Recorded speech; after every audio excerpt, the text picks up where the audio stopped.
Good evening, ladies and gentlemen, and welcome to the Summit Performing Arts production of Shakespeare's Romeo and Juliet. We are so proud to present this timeless story about the divisiveness of hatred and the power of love, as we follow the life and death of two star-crossed lovers. Please take a moment now to thank your neighbor for turning off their cell phone so that you can enjoy the show. Although our actors are permitted to perform maskless on stage, masks are still required for all audience members and everyone inside of the building. Restrooms can be accessed by first exiting the auditorium through the back doors to the left, near the math hallway.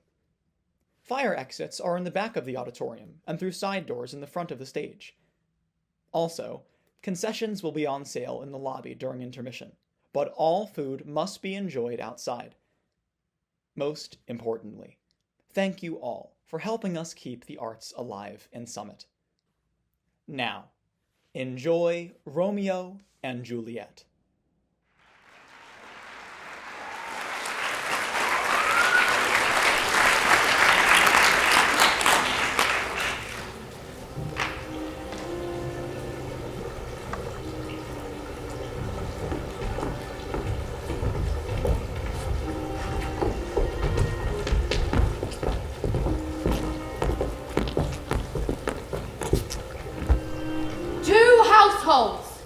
Both alike in dignity, in fair Verona where we lay our scene, where ancient grudge breaks to new mutiny, where civil blood makes civil hands unclean. From forth the fatal loins of these two foes, a pair of star-crossed lovers take their life, whose misadventured, piteous overthrows do with their death bury their parents' strife. The fearful passage of their death-marked love, and the continuance of their parents' rage, which but their children's end not could remove, is now the 2 hours traffic of our stage. The which if you with patient ears attend, what here shall miss, our toil shall strive to mend.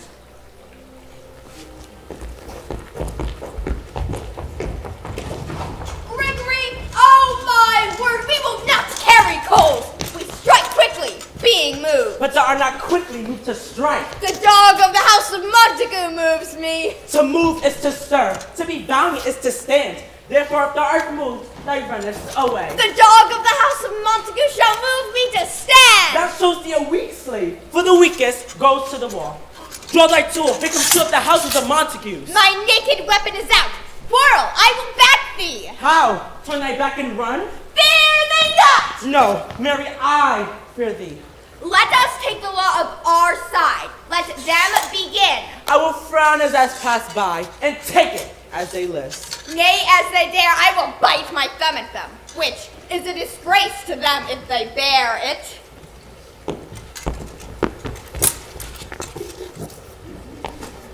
Do you bite your thumb at us, sir?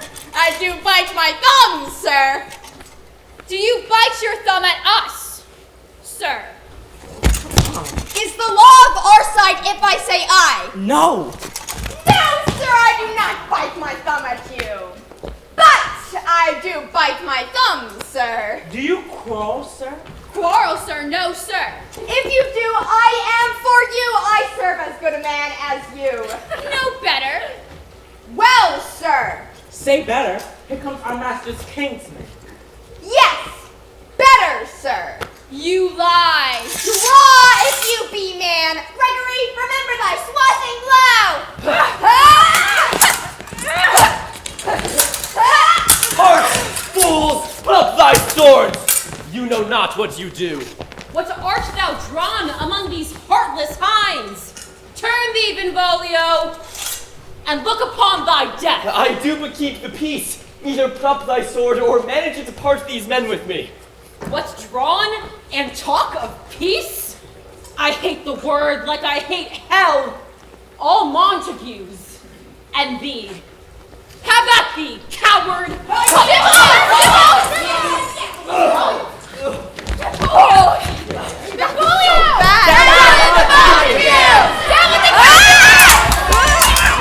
What noise is this? Fetch my long sword! Hold!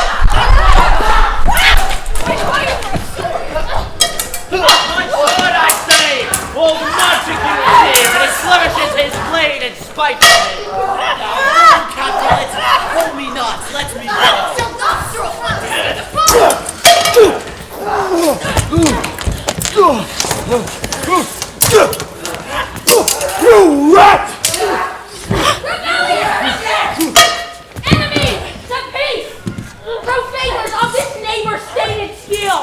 Will they not hear? What? How? You men, you beasts that quench the fire of your pernicious rage with purple fountains issuing from your veins. On pain of torture from those bloody hands, throw your mistempered weapons to the ground and hear the sentence of your moved prince. 3 civil brawls bred of an airy word by the old Capulet and Montague have thrice disturbed the quiets of our streets.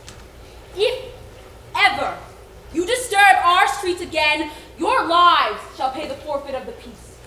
For this time, all the rest depart away. Capulet, you shall go along with me. And Montague, come you this afternoon to know our further pleasure in this case. To Old Freetown, our common judgment place. Once more, on pain of death, all men depart.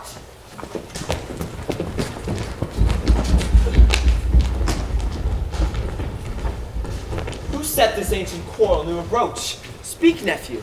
Were you by when it began? Here were the servants of your adversary and yours, close fighting ere I did approach. I drew to part them, but in the instant came the fiery Tybalt, with sword prepared. While we were exchanging thrusts and blows, came more and more, who fought on part and part, until the prince came, who parted either part. Oh, where is Romeo? Saw you him today?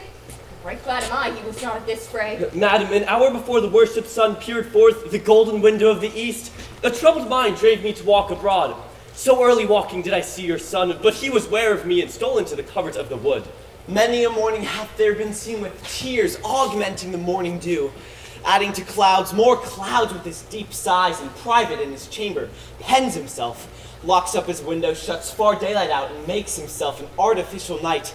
Black and portentous must his humor prove, unless good counsel may the cause remove. My noble uncle, do you know the cause? I neither know it, nor may I learn of him. Have you importuned him by any means? Both by myself and many other friends, but he, his own affections counselor, are to himself. I will not say how true, but to himself, so secret and so close. Could we but learn from whence his sorrows grow, we would as willingly give cure as no. Nay, here he comes, so please you step aside. I'll know his grievance or be much denied. I would thou wert so happy by thy stay, to hear true shift. Come, madam, let's away. Good morrow, cousin. Is the day so young, but new struck nine? Ay me, sad hours seem long. Is that my father that went hence so fast? It was. What sadness like this Romeo's hours? Not having that which makes them short. In love? Out. Of love? Out of her favor where I am in love. Alas, that love, so gentle in his view, should be so rough and tyrannous in proof. Alas, that love whose view is muffled still. Without eyes find pathways to his will. Where shall we dine? Oh me, what fray was here? Yet tell me not, for I've heard it all. This has much to do with hate, but more to do with love. Oh, bawling love, oh, loving hate. Still waking sleep, that is not what this is. This love feel I, that feel no love in this. Dost thou not laugh? No, 'cause I rather weep. Good heart at what? At thy good heart's oppression. What good is love's transgression? Griefs of mine own lie heavy in my breast, whilst thou wilt propagate to have it pressed. This love that thou hast shown doth add too much grief to too much of mine own. Farewell, my cousin. Soft, I will go along. And if you leave me so, you do me wrong. Tut, I've lost myself. I am not here. This is not Romeo, he is some otherwhere. And tell me in sadness, who is that you love? In sadness, cousin, I do love a woman. I ain't so near when I supposed you'd loved. Be ruled by me. Forget to think of her. Teach me how I should forget to think. By giving liberty into thine eyes. Examine other beauties. Farewell, thou canst not teach me to forget. I'll pay that doctrine or else die in debt. But Montague is bound as well as I, in penalty alike, and 'tis not hard, I think, for men as old as we to keep the peace. Of honorable reckoning are you both, and pity 'tis that you lived at odds for so long. Now, my lord, what say you to my suit? But going over what I have said before, my child is yet a stranger in the world. She hath not seen the change of 14 years. But let 2 more summers wither in their pride, ere we think her right to be a bride. Younger than she are happy mothers made. And too soon mar though so early made. The earth hath swallowed all mine hopes, but she is the hopeful lady of mine earth. But Woo her, gentle parents. Give her heart. My will to her consent is but a part, and should she agree within her scope of choice, let my consent and fair according voice. This night I hold an old accustomed feast. At my poor house here all see, and like most whose merit, most shall be. Go, Sarah, trudge about, through fair Verona find these persons out, whose names are written here, and to them say, to my house welcome, and on their pleasure stay. Find them out whose names are written here? Aye, but I am sent to find the names the person hath here writ, but can never find what names the writing person hath here writ. I must to the learned in good time. Tut, man! One fire burns out, another one's burning. Take some new infection into thine eye, and the rank poison of the old shall die. I pray, sir, can you read? I my own fortune and my misery. Perhaps you've learned it without book. Can you read anything you see? If I know the letters and the language. You say honestly, rest you merry. Stay, sir, I can read.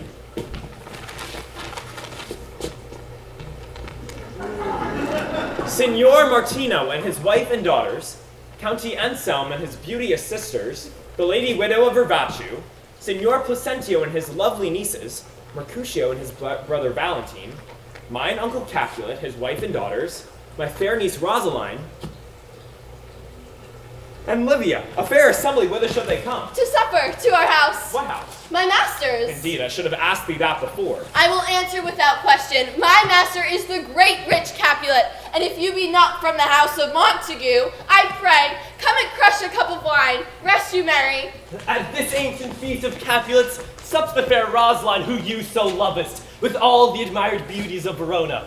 Go thither, and with unattainted eye compare thy face with some that I shall show. And I shall make thee think thy swan a crow. I'll go along, no such sight to be shown, or to indulge in the splendor of mine own. Nurse, where is my daughter? Call her forth to me. By my maiden head, a 12-year-old, I bade her come. Why, lamb! Why, labor! Where's Miss Girl? What now, Juliet? How now, who calls? Your mother. Madam! I am here. What is your will? This is the matter. Nurse, give leave a while. We must talk in secret. Nurse, come back again. I have remembered me. Now's here our counsel. Thou know'st my daughter is of a pretty age. Faith, I can tell her age unto an hour. She's not 14. I'll lay 14 of my teeth, and yet be it spoken, I have but 4. She's not 14. How long is it till Mama's tide? A fortnight in odd days. Even or odd of all days of the year, come Mama's Eve at night shall she be 14. Susan and she. God rest all Christian souls well in age. Susan is with God. She was too good for him. But, as I said, come Mama's Eve at night shall she be 14. That shall she marry. I remember it well. To since the earthquake, now 11 years. Oh, since she was wee, she would have run and waddled all about, nay, by the rood, for the day before she broke her brow. Oh, and my husband, God be with his Christian soul, was a merry man, took up the child. Yea, quoth he, does thou fall upon thy face? Thou will fall backwards when thou hast more wit, thou not Jewel. And by my holiday, the pretty wench left crying, and said I, I pray thee, hold thy peace. peace I have done. God worth be to his grace, thou was the prettiest babe that I e'er nursed, and I might live to see thee married, I should have my wish. Mary, that Mary is the very theme I came to talk of. Tell me, daughter Juliet, how stands your disposition to be married? It is an honor I dream not of. An honor? If I were not thy nurse, I would have said thou hast sucked thy wisdom from thy teat. Well, think of marriage now. Here in Verona, younger than you, ladies of esteem are already made mothers. By my count, I was a mother much upon these years that you are now a maid. Thus, then in brief, the valiant Paris seeks you for his love. Oh, he's a man. Oh, as all the world, he's a man of wax. Verona's summer, not such a flower. nay a flower, but a faith a pretty flower. What say you, gentlemen? This night you shall behold him at our feast. Read o'er the volume of young Paris's face, and find delight writ there with beauty's pen. Examine every married lineament, and see how one another lends content. And what obscured in this fair volume lies, find written in the margent of his eyes. So shall you share all that he doth possess, by having him, making yourself no less. No less, nay bigger. Woman grow by men. Speak briefly. Can you like Paris's love? I'll look to like if looking liking move, but no more will I dart mine eye than your consent if strength to make it fly. Madame, the guests are come. You called my young lady asked for. The nurse cursed for in the pantry, and everything is in extremity. I've pence to wait. I beseech you follow straight. We follow thee. Juliet, the county stays.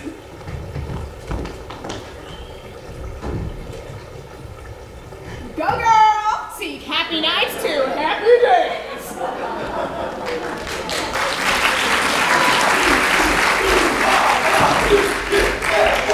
Shall we speak these for our excuse, or shall we on without apology? The date is out of such prolixity. But let them measure us by what we will. We'll measure them a measure and be gone. Give me the torch. I'm not for this ambling. Being but heavy, I will bear the light. Nay, gentle Romeo, we must have you dance. Indeed not. You don't have dancing shoes with nimble soles. I have a soul of lead so staking to the ground, I cannot move. But thou art a lover. So borrow Cupid's wings, and with them soar above a common bound. I am too sore and pierced with the shaft to soar with love's light wings. Thus, with love's heavy burden do I sink. But to sink in love, thou should burden it. Too great oppression for such a tender thing. Is love a tender thing? It is too rude, too boisterous, and it pricks like thorn. Love be rough with you. Be rough with love! Prick love for pricking, and you beat love down.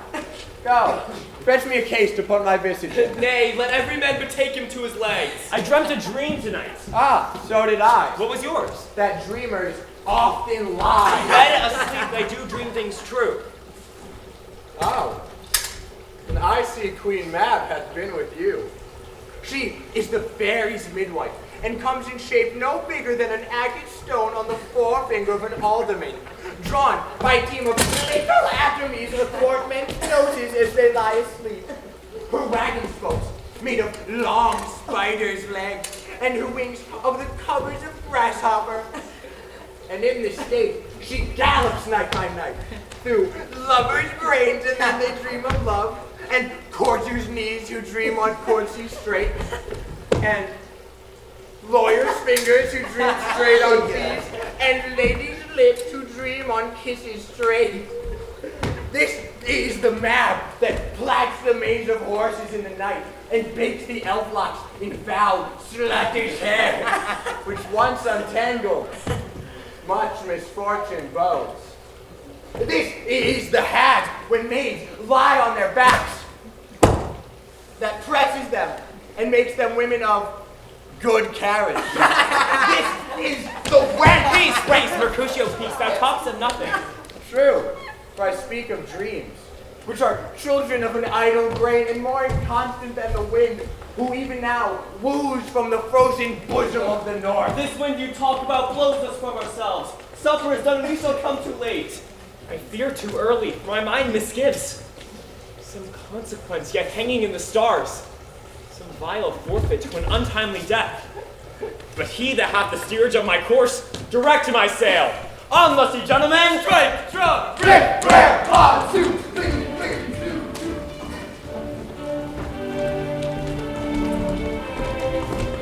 Welcome, gentlemen. Welcome, gentlemen! Ladies whose toes are unplagued with corn shall have a bout with thee. Ah, my mistresses, which of these shall now deny to dance? She who is dainty, she, I swear, hath corns. Welcome, gentlemen. I remember the day when I once wore a visor and could tell a whispering tale in a fair maiden's ear, such as would please. 'Tis gone, 'tis gone, 'tis gone. You are all welcome, gentlemen. Come, musicians, play. A hall, make room, and foot it, girls.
why his voice should be a Montague. What dares the slave come hither, covered with an antic face, to fleer and scorn at our solemnity? Now, by the shock and honor of my kin, to strike him dead, I hold it not a sin. Why, how now, kingsmen, wherefore storm you so? Uncle, this is a Montague, our foe, a villain that is hither come in spite, to scorn at our solemnity this night. Young Romeo, is it? 'Tis he that villain Romeo. Content thee, gentle cuz, let him alone. He bears him like a portly gentleman, and to speak truth, fair Verona brags of him to be a virtuous and well-governed youth. I would not for the wealth of all the town here in my house do him disparagement. Therefore, to let him alone, it is my will, which if thou respect, shall put off these frowns, in ill-beseeming semblance of a fish. It fits when such a villain is a guest. I'll not endure him. He shall be enjoyed. What good man, boy, go to? Am I the master here, or you? Go to. You'll make a mutiny among my guests. You'll set a cackahoot. You'll be the man. My uncle, 'tis a shame. Boy, you are a saucy boy, is so. Go to. For shame, more light. I'll make you quiet. What cheerly my hearts. Patience perforce with willful collar meeting makes my flesh tremble in their different greeting. I will withdraw, but this intrusion shall, now seeming sweet, convert to bitter gall. If I profane with my unworthiest hand, my simple sin is this: my lips, two blushing pilgrims, ready stand to smooth that rough touch with a tender kiss. Good pilgrim, you do wrong your hands too much. Which mannerly devotion shows in this, our saints have hands that pilgrims' hands do touch. Which palm to palm is holy palmers kiss. Have not saints lips and holy palmers too? Aye, pilgrim, lips that they must use in prayer. Then, dear saint, what lips do what hands do? They pray. Grant thou as faith turn to despair. Saints do not move, though grant for prayer's sake. Then move not, while prayer's effect I take. Thus from my lips by yours, my sin is purged. And have my lips the sin that they have took. Sin from thy lips, O trespass sweetly urged, give me my sin again. You kissed by the book. Madam, your mother craves a word with you.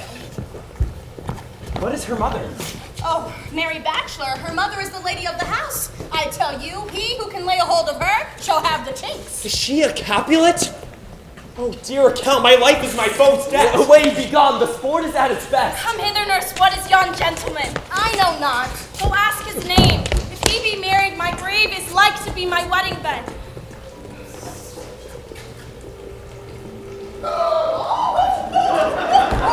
His name is Romeo, and he's a Montague, the only son of your great enemy. My only love sprung from my only hate. Too early seen unknown, and known too late. Prodigious birth of love it is to me that I must love a loathed enemy. What's this? What's this? A rhyme I learned even now when I danced with all. Come, let's away. The strangers are all gone. Come, more torches here, more light. 'Tis late, let's to bed.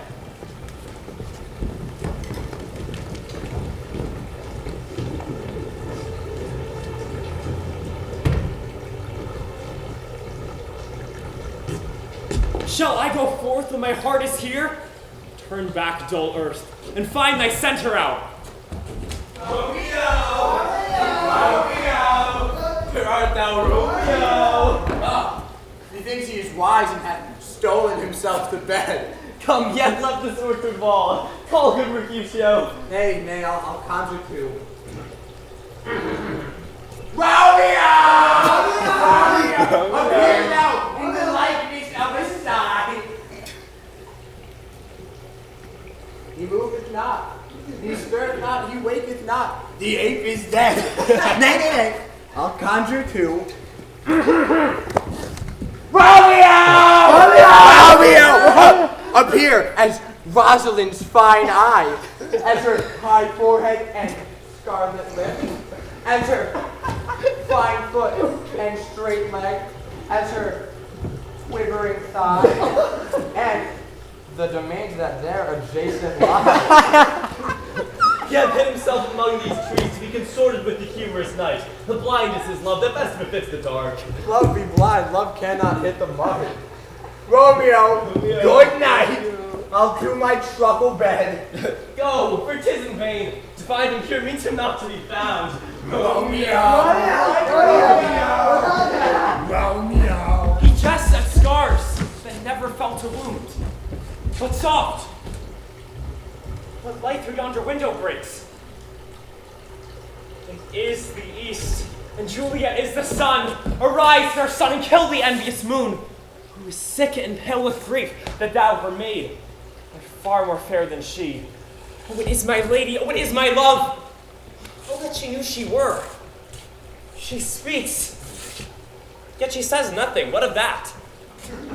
Her eye discourses. I will answer it! I am too bold. 'Tis not to me she speaks. Two of the fairest stars in all the heaven, having some business, do entreat her eyes to twinkle in their spheres till they return.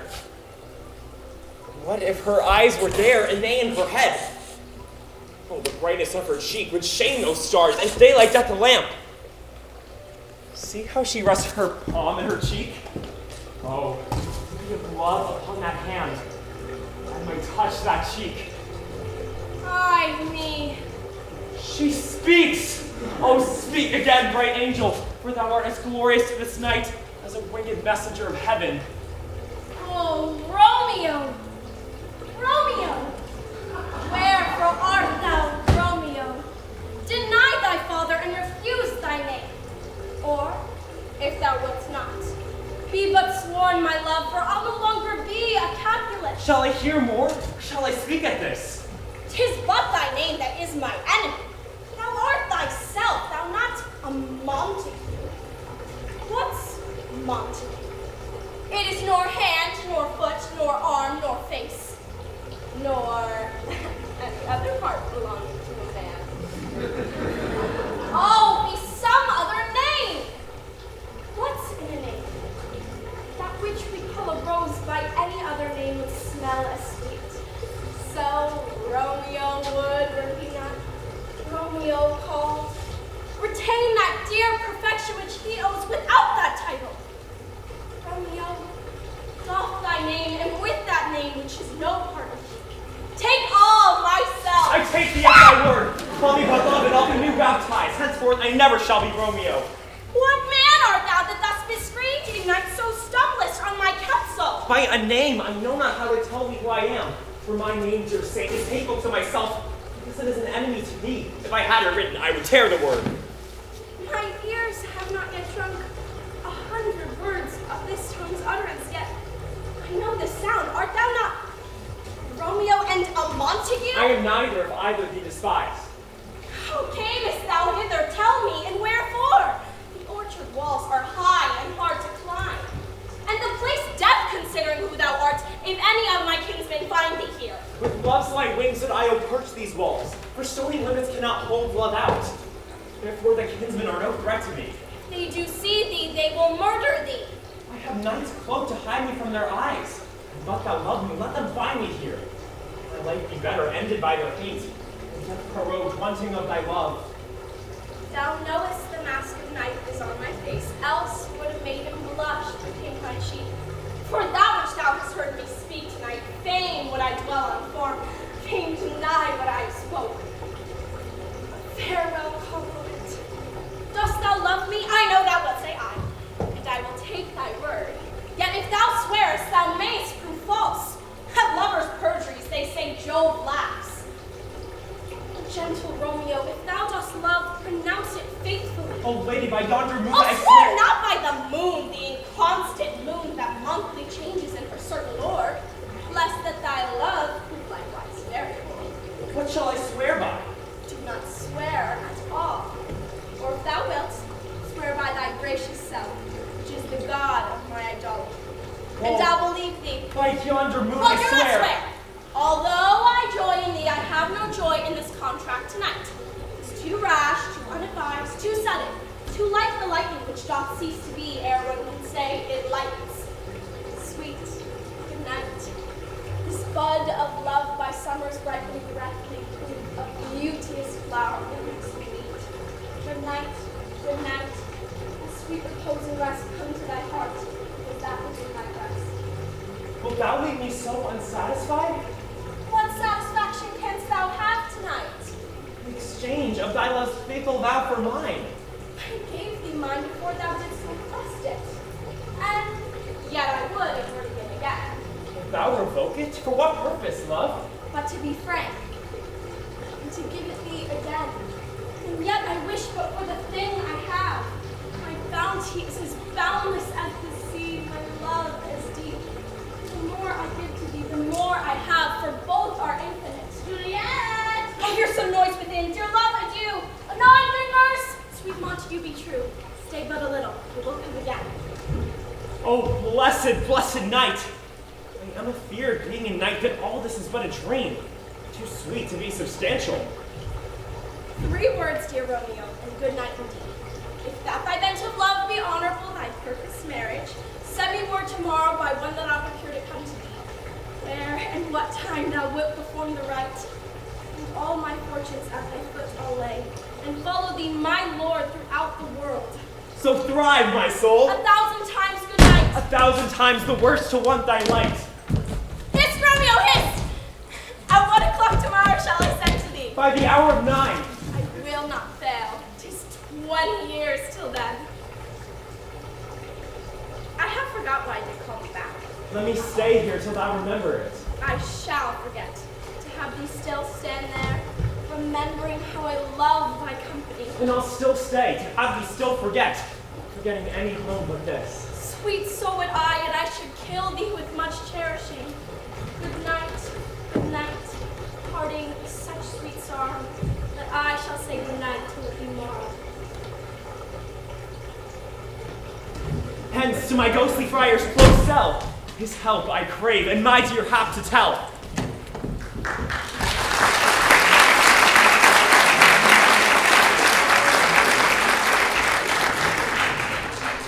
The gray-eyed morn smiles upon the frowning night.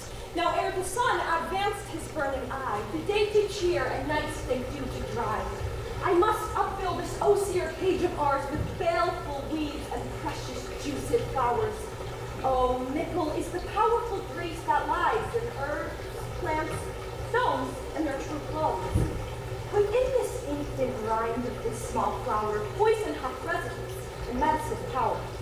2 such opposed kings encamp themselves, in man as well as grace, herbs, and rude will.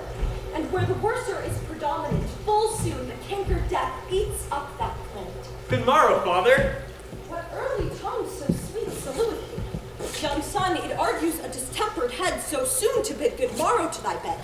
Therefore thy earliness doth me assure thou art aroused by some distemperature. Or, if it not so, then here I hit it right. Our Romeo hath not been to bed tonight. The last is true. The sweeter rest was mine. God pardon sin! Was thou with Rosaline? With Rosaline? My ghostly friar, no. I've forgotten that name, and that name's woe. That's my good son. Where hast thou been then? I'll tell thee ere thou ask it me again. I have been feasting with mine enemy, who on a sudden hath wounded me.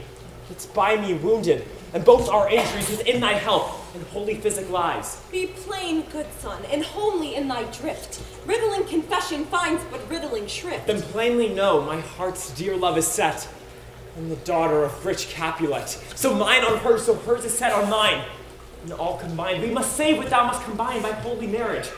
When, where, and how, we met, we wooed, and made exchange a vow. I'll tell thee as we pass. But this I pray, that thou consent to marry us today. Holy Saint Francis, what a change is here!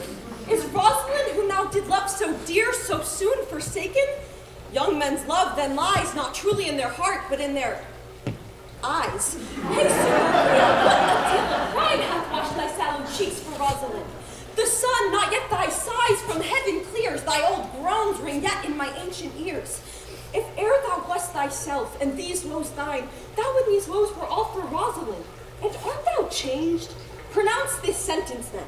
Women may fall when there is no strength in men. Thou chidest me off for loving Rosaline. For doting, not for loving, pupil mine. I pray thee chide me not, for it is her I love now. Dost Grace for grace and love for love allow. The other did not so. But come, young waverer, come, go with me. In one respect, all thy assistant be, for this alliance may so happy prove to turn your household's rapport to pure love. Oh, let us hence. I stand on sudden hast. Wisely and slow, they stumble who run fast.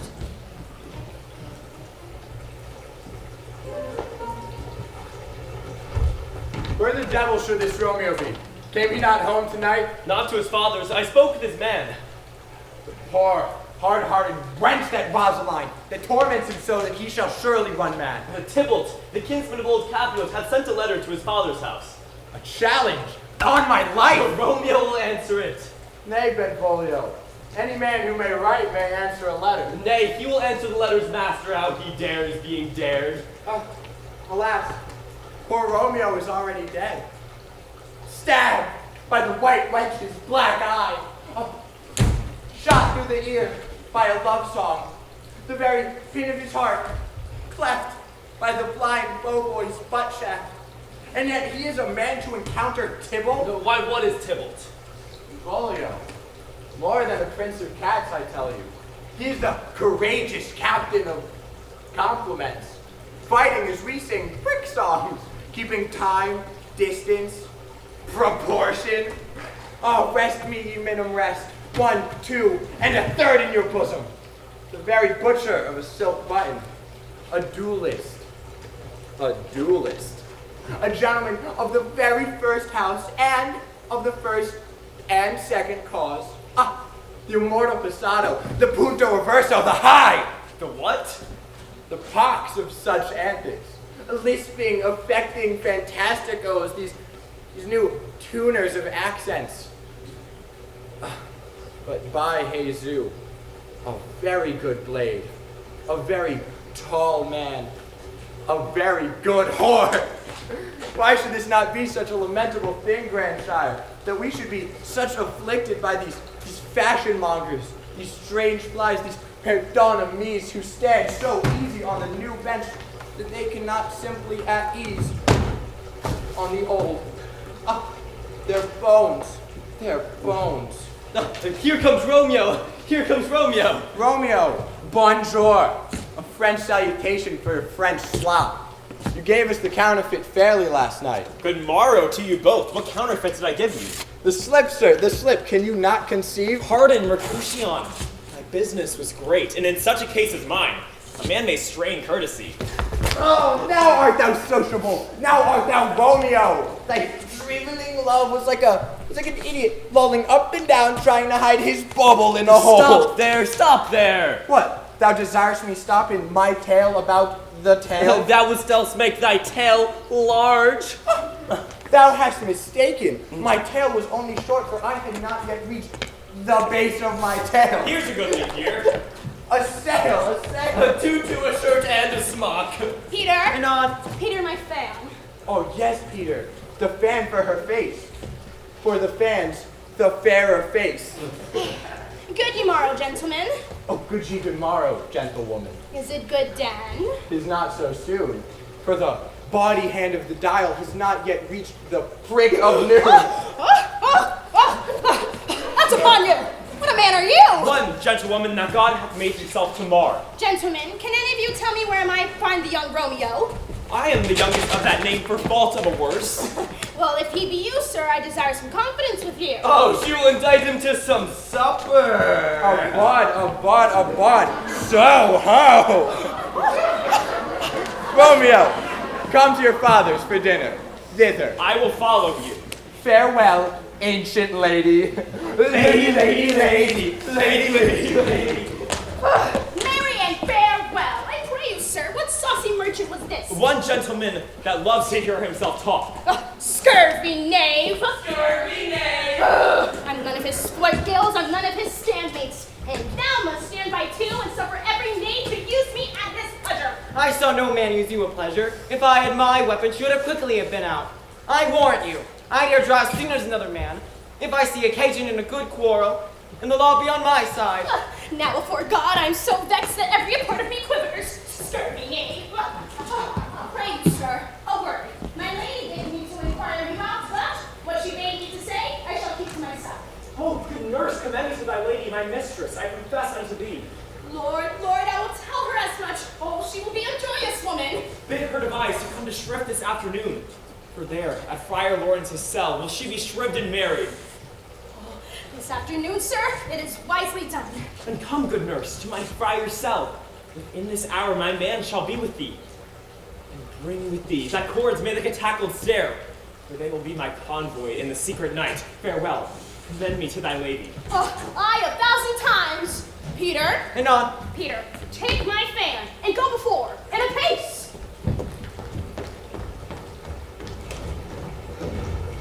The clock struck 9 when I did send the nurse. In half an hour she promised to return. Chance she cannot be with me? That's not so. Now is the sun upon the hindmost hill of this day's journey. From 9 till 12 is 3 long hours, yet she has not come. Had she affections in warm youthful blood, Judy, as swift in motion as a ball. And my words bandy her to my sweet love and his to me. But old folks many feign as they were dead, unwieldly, slow, heavy, and pale as lead. Oh God, she comes! Oh nurse, hast thou met with him? Send thy man away. Peter, stay at the gate. Oh God, sweet nurse! Oh Lord, why lookest thou sad?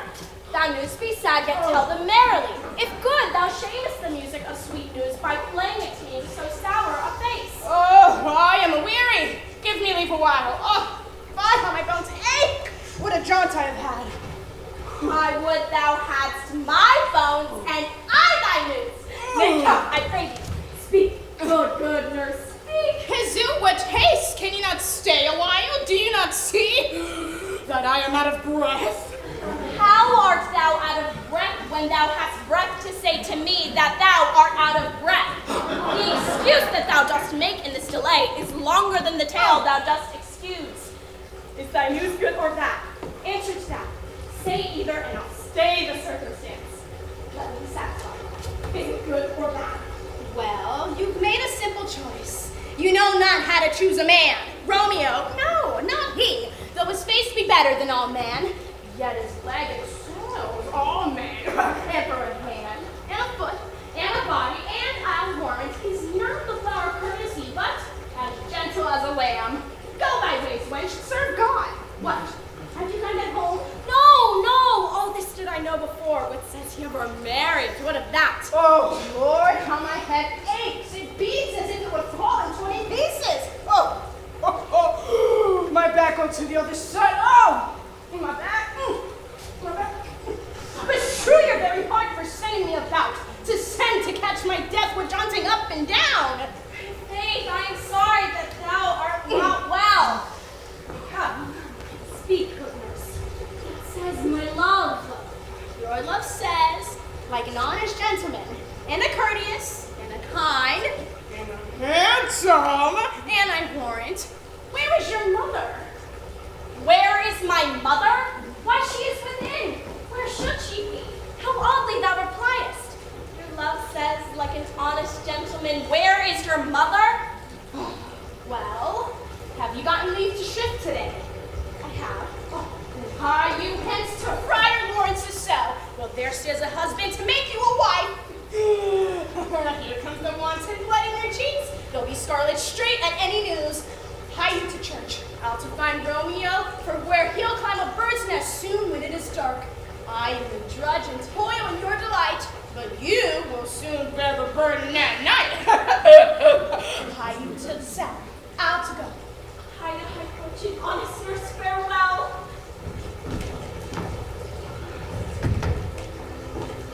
Here comes thy lady. Ah, Juliet! If thy joy be heaped like mine, and sweeten this neighbor air, and let rich love's music unfold the imagined happiness between us both with this engagement. They are but beggars that can count their worth. But my true love has grown to such excess, I cannot sum up some of half my wealth. Come with me and we will make short work. For by your leads you shall not stay alone until Holy Church incorporate 2 in 1.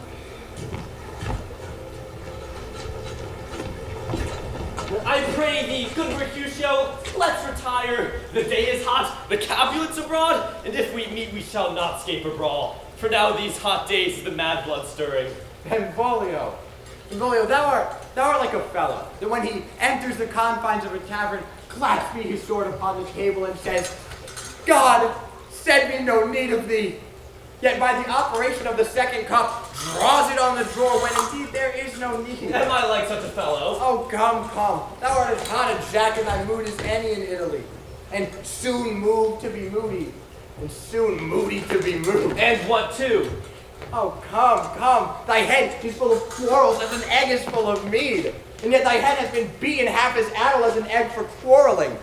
Benvolio, didst thou not quarrel with a man for coughing in the street, simply because he hath awakened thy dog that lay asleep in the sun? Or a tailor for wearing his new doublet before Easter, and yet another tailor for tying his old shoes with new ribbon? And yet thou wilt tutor me from quarreling? By my head, here come the Capulets. Oh, by my heel, I care not. Follow me close, for I will speak to them. Gentlemen, good den. A word with one of you. And but one word with but one of us? Couple it with something, make it a word and a blow. You shall find me apt enough to that, sir, and you will give me occasion. Can you not take some occasion without giving? Mercutio, thou consortest with Romeo. Consort? What? Dost thou make us minstrels? And if thou make minstrels of us, prepare to hear nothing but discords. Here's my fiddlestick that shall make you dance, Zoun's consort! We talk here in the public haunt of men. Either withdraw into some private place and reason coldly of your grievances, or else depart. For here all eyes gaze on us. But men's eyes remain to look, so let them gaze. I shall budge for no man's pleasure eye. Well, peace be with you, sir. Here comes my man. But I'll be hanged, sir, if he wear your livery. Romeo, the hate I bear thee can afford no better term than this. Thou art a villain. Tybalt, the reason I have to love thee doth much excuse the appertaining rage to such a greeting. Villain I am none, therefore farewell. I see thou knowst me not. Boy, this shall not excuse the injuries that thou hast done me. Therefore turn and draw. I do protest. I never injured thee. I loved thee better than thou canst devise. So good Capulet, whose name I love as tenderly as my own. Be satisfied. Oh, calm, dishonorable, vile submission. Alice Takata carries it away. Tybalt, you rat catcher, will you walk? What wouldst thou have with me? Oh, good king of cats, nothing but one of your 9 lives that I intend to make bold withal. And as you shall use me hereafter, drive eat the rest of the 8. Will you pluck your sword from his pitcher by the ears? Make haste, lest mine be about your ears ere it be out.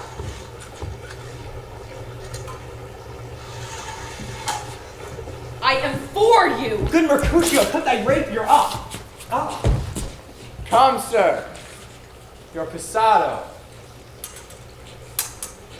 Go! What are you doing? Go, Mercutio! Benvolio, beat down their weapons. Gentlemen, for shame, forbear this outrage. Whoa.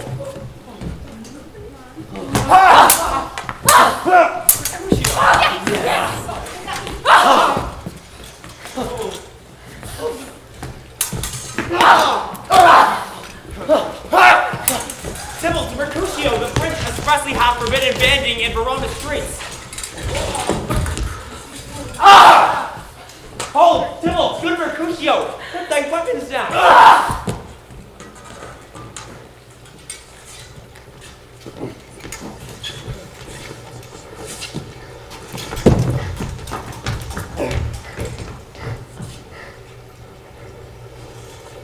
Oh, I'm hurt. A plague on both your houses I've spent. Is he gone and hath nothing? What, art thou hurt? No, but Mary, 'tis enough. 'Twill serve. Go, villain, fetch me a surgeon! Courage, man, the hurt cannot be much. No, 'tis not so deep as a well or so wide as a church door, but 'tis enough. 'Twill serve. Ask for me tomorrow, and thou shalt find me a grave man. A warrant for this world. Zoons, a dog, a rat, a cat, a mouse to scratch him after death. A braggart, a rogue, a villain who fights by the book of arithmetic. Why the devil came you between us? I was hurt under your arm. I thought it all the best. Benvolio, help me into some house where I shall faint. A plague on both your houses! No, they made worms feed of me. I have it, and Sally too. Your houses! This gentleman, Prince's near ally, my very friend, had his mortal hurt on my behalf. My reputation stained by Tybalt's slander. Tybalt, in an hour hath been my kinsman.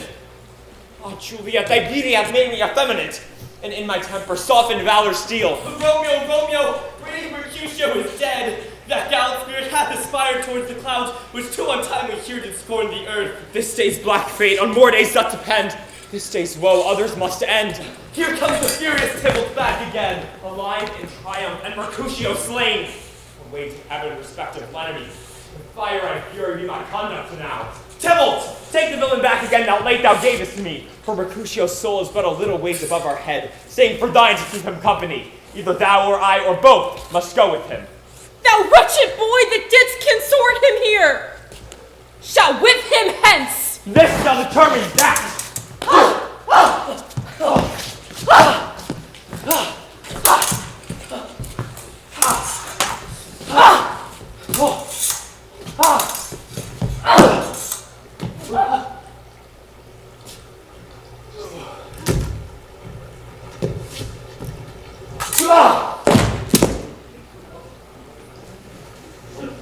Romeo, Romeo, away be gone! The citizens are up and Tybalt is slain. Stands not amazed as the prince finds he hath doomed ye dead. Oh, I am fortune's fool! Why dost thou stay?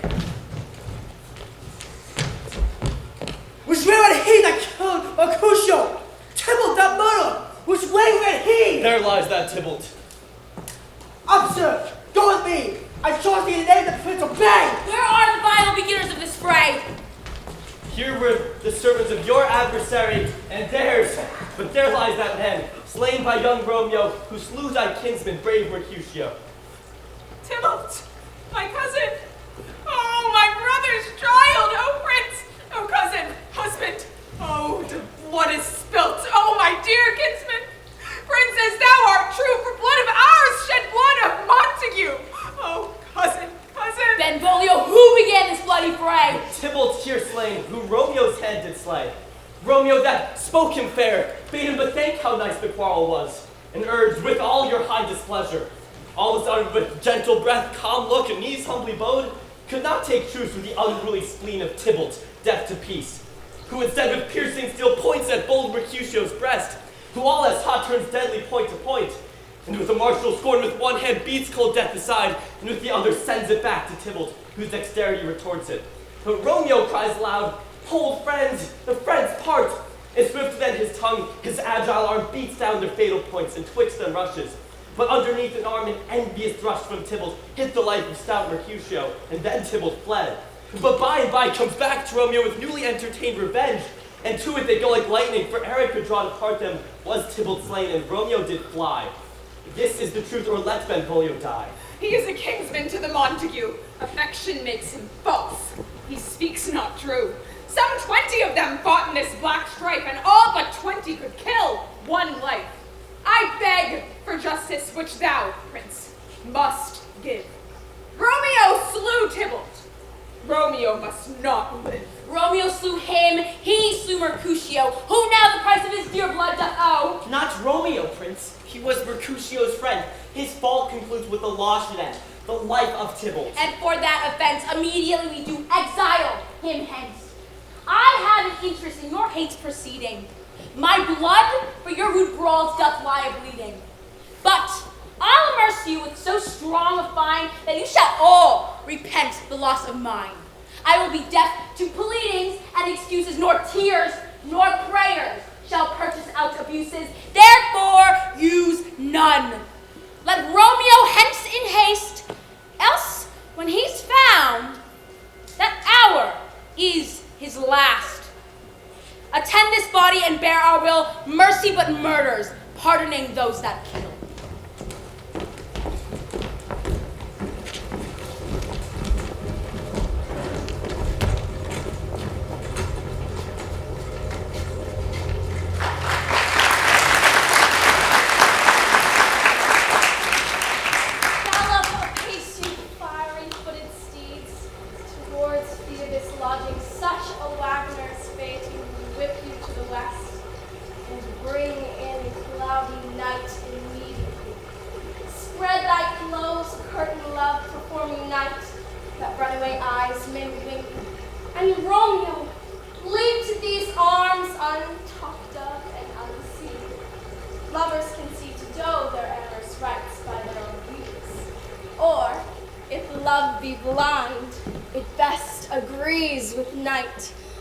Come, civil night, come, Romeo, come, thou day and night, for thou wilt lie upon the wings of night, whiter than new snow on a raven's back. Come, gentle night, come, loving black-browed night, give me my Romeo.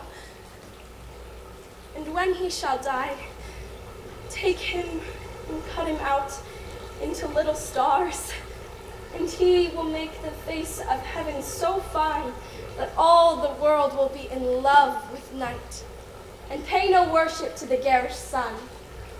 Oh, I have bought the mansion of a love, but not possessed it, and though I am sold, not yet enjoyed.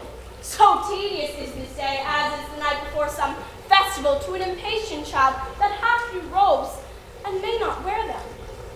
Oh God, she comes! And with news, and every tongue that speaks but Romeo's name speaks heavenly eloquence.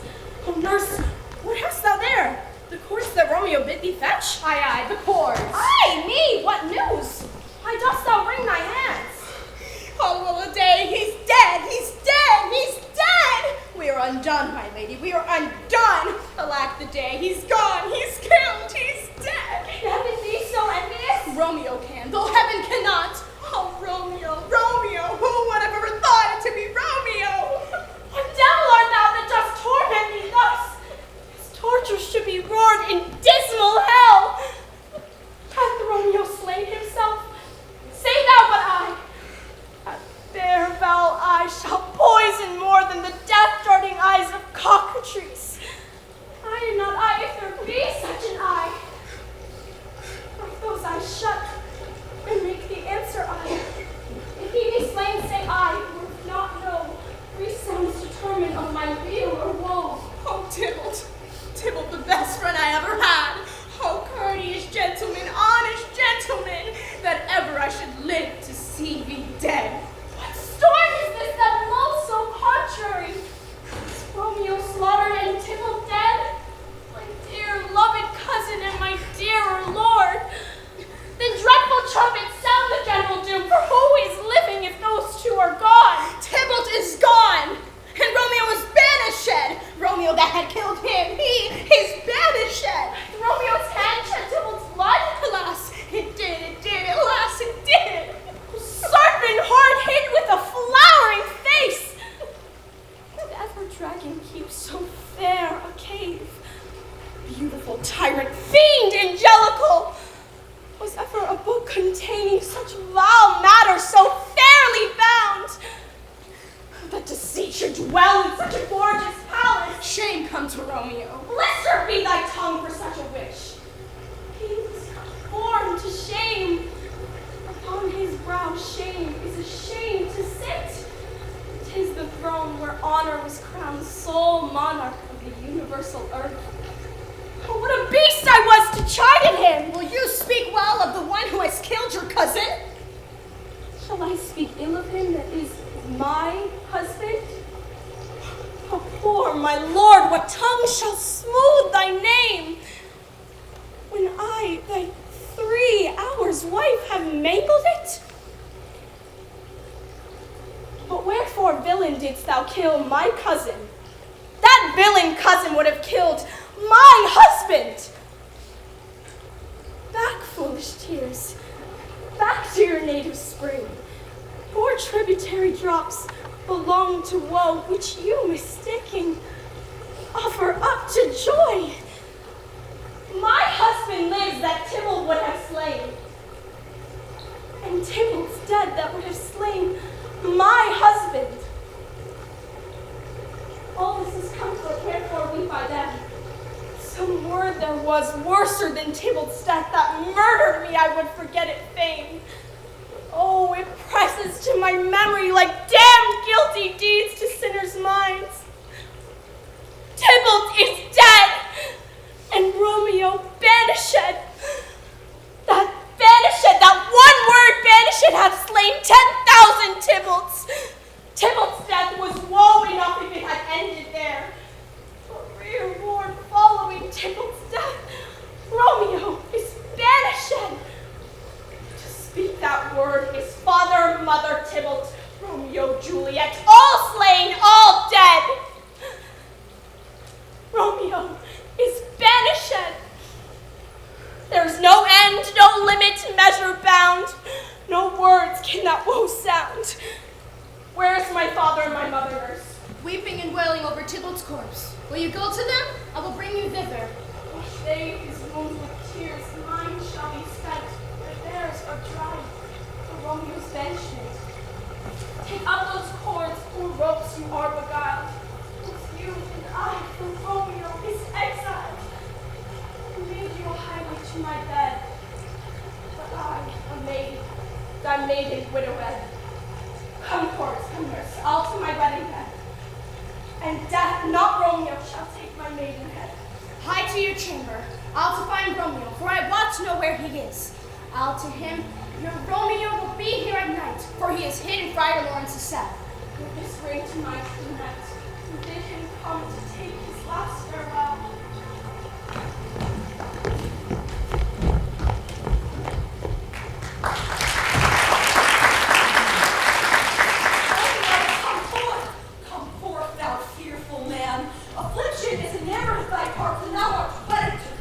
Friar, what news? What is the prince's doom? Judgment has vanished from his lips. Not body's death, but body's banishment. There is no world without Verona walls. Death, torture, hell itself. Is banished from the world. If world's exile is death, then banishment is death mistermed. Thou chops my head off with a golden axe and smilest upon the stroke that kills me. Oh, deadly sin! Oh, rude unthankfulness! Thy fault our law calls death, but the kind prince, taking thy part, hath rushed aside the law and turned that black word death to banishment. This is dear mercy, and thou seest not. 'Tis torture and not mercy. Heaven is here where Juliet lives, and every cat and mouse and every little unworthy thing may look upon her. Romeo may not. Romeo is banished. Hast thou no sharp ground knife, no sudden means to kill me? Banishment, banishment? Thou fond madman, hear me but speak a word. Oh, thou wilt speak again of banishment. Give thee armor to keep off that word. Adversity, sweet milk. Philosophy, to comfort thee. Though thou art banished. I'm banished. Hang up philosophy, unless philosophy can make a Juliet, transplant a town, reverse a prince's doom.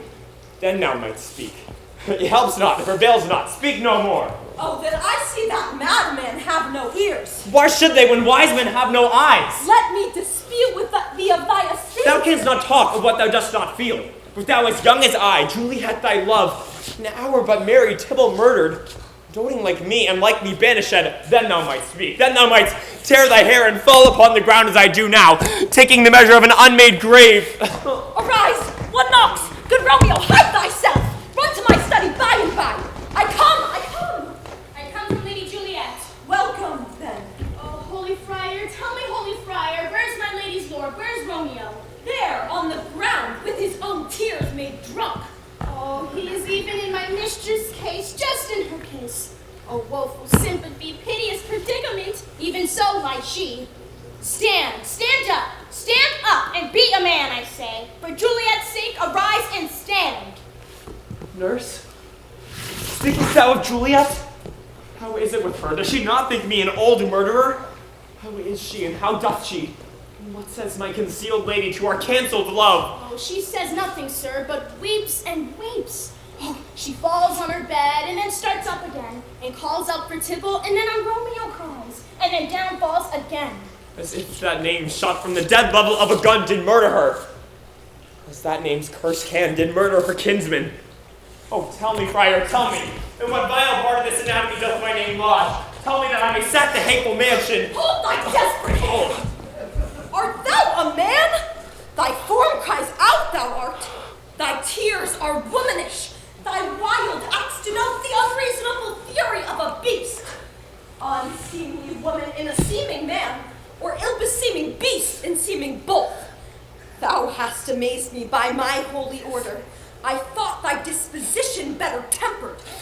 What roused thee, man? Juliet is alive, for whose dear sake thou wast but lately dead. There art thou happy. Tybalt would kill thee, but thou slewest Tybalt. There art thou happy too. The law that threatened thy death becomes thy friend and turns it to exile. There art thou happy. A pack of blessings lights up upon your back. Happiness courts thee in the best array. Go, get thee to thy love as was decreed. Ascend her chamber, hence, and comfort her. But look thou stay not till the watch be set. For then thou canst not pass to Mantua, where thou shalt stay, till we can find a time to blaze your marriage, reconcile your friends, beg pardon of the prince, and call thee back with 20,000 times more joy than thou wentst forth in lamentation. Go before, nurse, commend me to thy lady, and bid her hasten all the house to bed with such sorrow makes them apt unto. Romeo is coming. Oh, my lord, I could have stayed all night to hear good counsel. Oh, what learning is. My lord, I will tell my lady that you will come. Do so, and bid her sweet prepare to chide. Oh, a ring she bade me to give you, sir. Now hark ye, hie, for it grows very late. Oh, how my comfort is revived by this. Give me thy hand. 'Tis late. Farewell. Good night. Oh, but a joy past joy calls out upon me. Were grief so grief to part with thee. Farewell.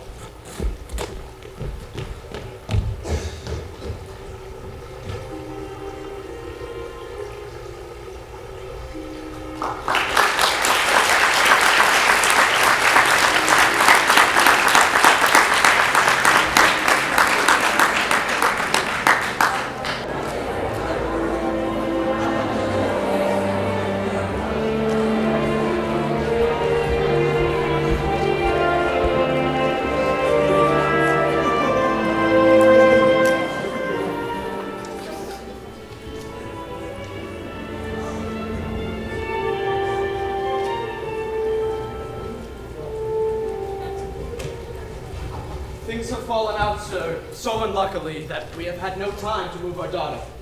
Look you, she loved her kinsman Tybalt dearly, as did I. Well, we were born to die. 'Tis very late, she'll not come down tonight, I promise you, but not for your company. I would have abed an hour ago. These times of woe afford no time to woo. Madam, good night, and commend me to your daughter. I will, and note her mind early tomorrow. Tonight she is mewed up to her heaviness. Sir Paris, I make a desperate tender of my child's love. I think she shall be ruled in all respects by me. Nay more, I doubt it not. Wife, go you to Juliet ere you go to bed. Acquaint her of my child Paris's love, and bid her, mark you me, Wednesday next, but soft, what day is this? Monday, my lord. Monday? Well then Wednesday is too soon. A Thursday let it be. A Thursday tell her she shall be married to this noble earl, and there an end. What say the Thursday? My lord, I would that Thursday were tomorrow. Well then get you gone. Go you to Juliet ere you go to bed, wife, and help to deck her against this wedding day. Farewell, my lord. Good night.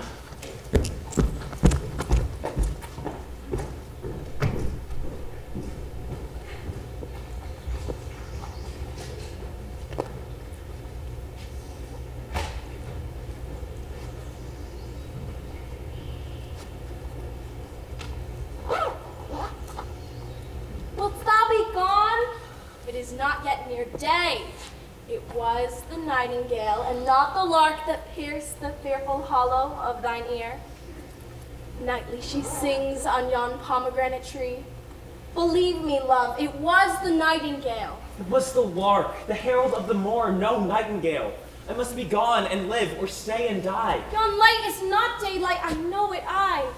It is a meteor that the sun exhales, to be to thee a torchbearer, and light thee on thy way to Mantua. Therefore stay yet, thou needst not to be gone. Let me be ta'en, let me be put to death. I'm content, so thou wilt have it so. I have more care to stay than will to go. Come, death, and welcome, for Juliet will have it so.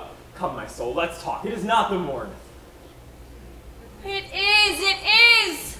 I hence be gone away. It is the lark that sings so out of tune, with straining harsh discords and unpleasing sharps. Be gone away. More light and light it grows. More light and light, more dark and dark our woes. Madam! Nurse, your lady mother is coming to your chamber. The day is broke. Be wary and look about. In window let day in and let life out. Farewell, farewell. Oh, thinkest thou we shall ever meet again? I think we will, and all these woes will make for sweet discords in our time to come. Oh Lord, I have an ill divining soul. Methinks I see thee now, thou art below, as dead in the bottom of a tomb. Either my eyesight fails, or thou lookest pale. In my eyes so do you, dry sorrow drinks our blood. Adieu, adieu. Oh, daughter, are you up?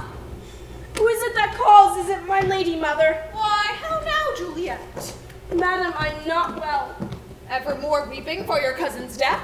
What, wilt thou wash him from his grave with tears? And if thou couldst not make him live. Therefore, have done. Some grief shows much of love, but much of grief still shows some want of wit. Yet let me weep for such a feeling loss. Well, girl, thou weepst not so much for his death, as the villain lives which slaughtered him.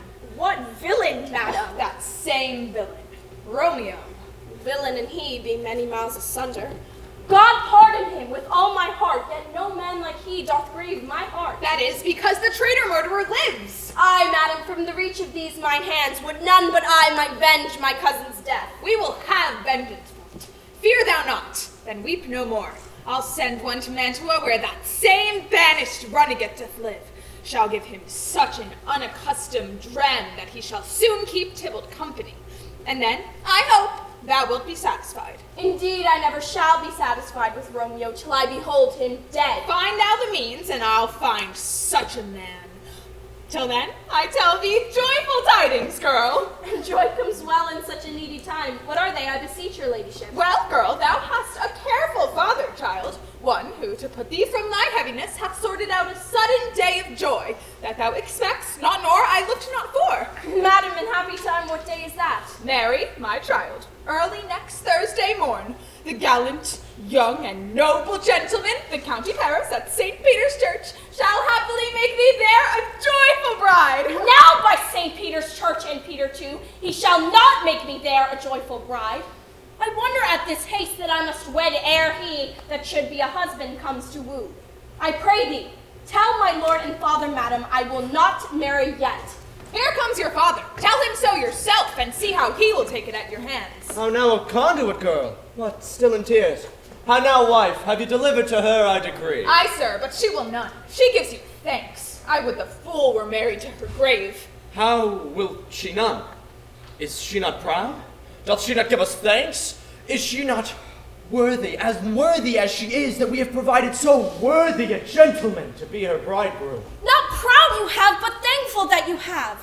Proud can I never be of what I hate, but thankful even for hate that is meant love. How now, chop logic, what is this?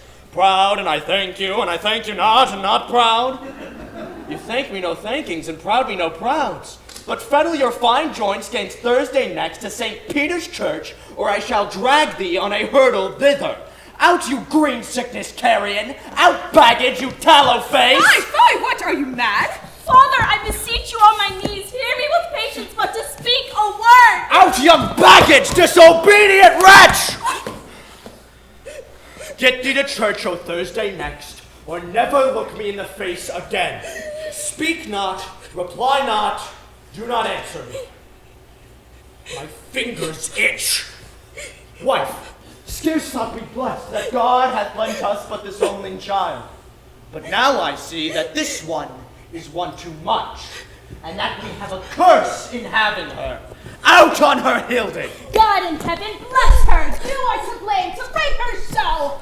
Peace, you mumbling fool! Utter your gravity over a gossip bowl, for here we need it not. You are too hot. God's bread, it makes me mad! Day, night, hour, tide, time, work, play, alone, in company, still my care hath been to have her matched. And having now provided a gentleman of noble parentage, fair demences, proportioned as one would wish a man, stuffed, as they say, with honorable parts.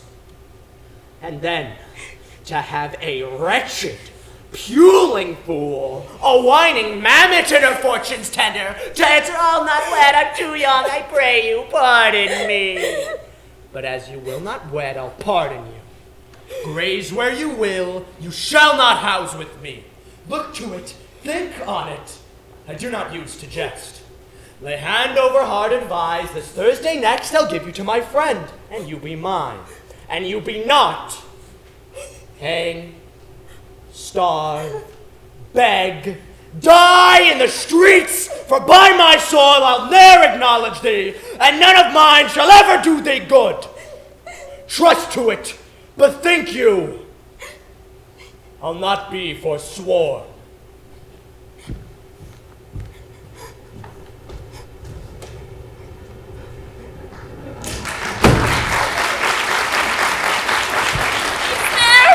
Pity sitting in the clouds that sees into the bottom of my grief. Oh, sweet my mother, cast me not away. Delay this marriage for a month, a week. For if thou wilt not make my bridal bed in that dim monument where Tybalt lies. Talk not to me, for I'll not speak a word. Do as thou wilt, or I have done with thee. Oh God! Oh nurse! How shall this be prevented? My husband is on earth, my faith in heaven. Alack, alack, that heaven should practice stratagems upon so soft a subject as myself. What sayest thou? Hast thou not a word of joy, some comfort, nurse? Faith, here it is. Romeo was banished, and all the world to nothing, that he dare ne'er come back to challenge you. Or, if he does, it must needs be by stealth. Then, since the case so stands as it now does, I think it is best you marry with the county. No, he's a lovely gentleman. Romeo's a dishclout to him, madam. An eagle hath not so quick, so fair, so green an eye as Paris hath. Beshrew my very heart, but I think you are happier in the second match, for it excels your first. Or if it does not, your first is dead, or 'twere as good he were, as living here and you no use of him. Speakest thou from thy heart? And from my soul, or beshrew them both? Amen. What? Well, thou hast comforted me marvelous much. Go in and tell my lady I'm gone, having displeased my father, to Laurence's cell to make confession and to be absolved. Marry I will, and it is wisely done.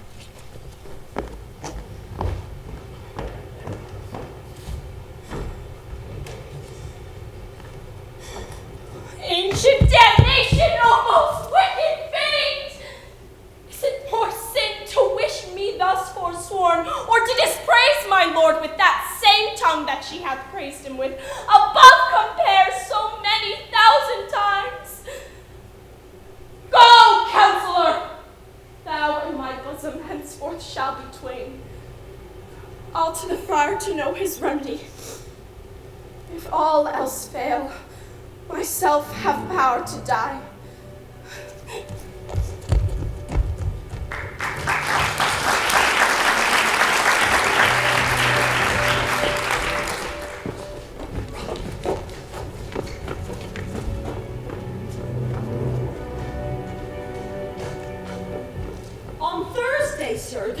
very short. My father Capulet would have it so, and I am nothing slow to slack his haste. You say you do not know the lady's mind, uneven is the course, I like it not. Immoderately she weeps for Tybalt's death, and thus have I little talked of love, for Venus smiles not in a house of tears. Now, sir, her father doth count it dangerous that she gives her sorrow so much sway, and in his wisdom hastes our marriage, to stop the inundation of her tears. Now do you know the reason for this haste? I would, I knew not why it should be slowed. Look, sir, here comes the lady towards myself. Happily met, my lady, my wife. That may be, sir, but I may be a wife. What may be must be, love, on Thursday next. What must be shall be. That's a certain text. Come here to make a confession to this father. To answer to that, I must confess to you. Do not to deny to him that you love me. I will confess to you that I love him. Are you at leisure, Holy Father, now, or shall I come to you at evening mass? My leisure serves me, pensive daughter, now. My lord, we must entreat this time alone. God shield I should disturb devotion. Juliet, till Thursday early will I rouse you. Till then adieu, and keep this holy kiss.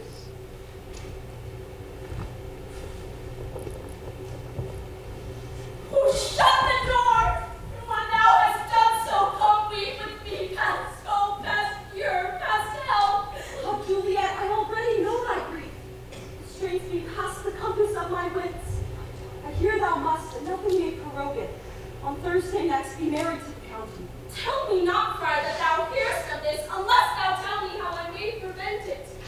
If in thy wisdom thou canst give no help, do thou recall my resolution wise, And with this knife I'll help it presently. But not so long to speak, I long to die. If what thou speak, speak not of remedy. Hold. I do spy a kind of execution which craves as desperate an execution as that is desperate which we would prevent.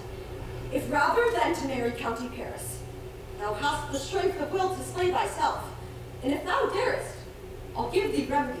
Oh, bid me leap rather than marry Paris from off the battlements of yonder tower. And I'll do it without fear or doubt to live an unstained wife to my sweet love. Hold then. Go home. Be merry. Give consent to marry County Paris. Wednesday is tomorrow. Tomorrow night, look that thou lie alone. Let not the nurse lie with thee in thy chamber. Take thou this vial, being in bed, and this distilled liquor, drink thou off. When presently through all thy veins should run a cold and drowsy humor, for no pulse shall keep his native progress but decrease. Each part deprived of supple government shall stiff and stark and cold appear like death. And in this barred likeness of shrunk death, thou shalt continue for 42 hours, and then arise as from a pleasant sleep. When the bridegroom in the morning comes to rouse thee from thy bed, there art thou dead.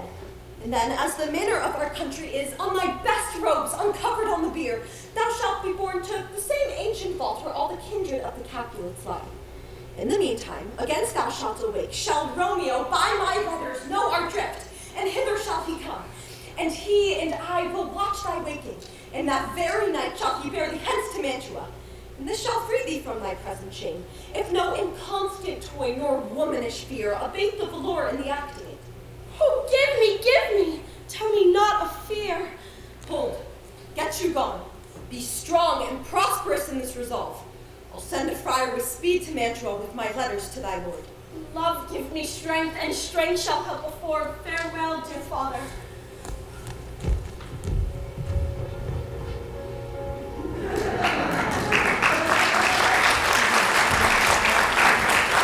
So many guests invited here are writ. Go, Sarah, hire me 20 cunning cooks. You shall have none ill, sir, for I will try if they can lick their fingers. How canst thou try them so? Marry, sir, 'tis an ill cook who cannot lick his own fingers. Therefore, he who cannot lick his own fingers goes not with me. Go, be gone. We shall be much on furniture this time. Has my daughter gone hence to Friar Laurence? Aye, forsooth. He may chance to do some good on her. A peevish, self-wild harlotry is. See where she comes from shrift with merry look. Ah, how now, my headstrong? Where have you been gadding? Where I have learned to repent the sin of disobedient opposition to you in your behest, and am enjoined by holy Laurence to fall prostrate here, and beg your pardon, I beseech you. Henceforward I am ever ruled by you. Go, tell the county of this. I shall have this knot knit up tomorrow morning. Nurse to sort such needful ornaments as you think fit to furnish me tomorrow? No, not till Thursday. There is time enough. Go, nurse, to Juliet, help to deck her up. We shall be short in our provisions. 'Tis now near night. Hush, I will stir about, and all things shall be well, I warrant thee, wife. Go with Juliet, help to deck her up. Let me alone. I'm not to bed tonight. What ho? They are all forth. Well, I will walk myself to county Paris and acquaint him with this wedding day. Oh, my heart is a wondrous light, for this so wayward girl has been so reclaimed.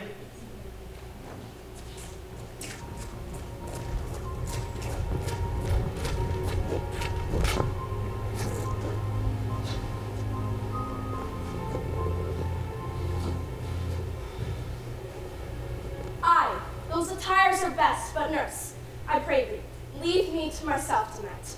For I have need of many orisons to move the heavens to smile upon my state, which thou knowest is cross and full of sin. What, are you busy? How need you my help? No, madam, we've culled such necessaries as are behoveful for our state tomorrow. So please, leave me to myself tonight, and let the nurse this night sit up with you. For I'm sure you have your hands full all in this so sudden business. Good night. Get thee to bed and rest, for thou hast need.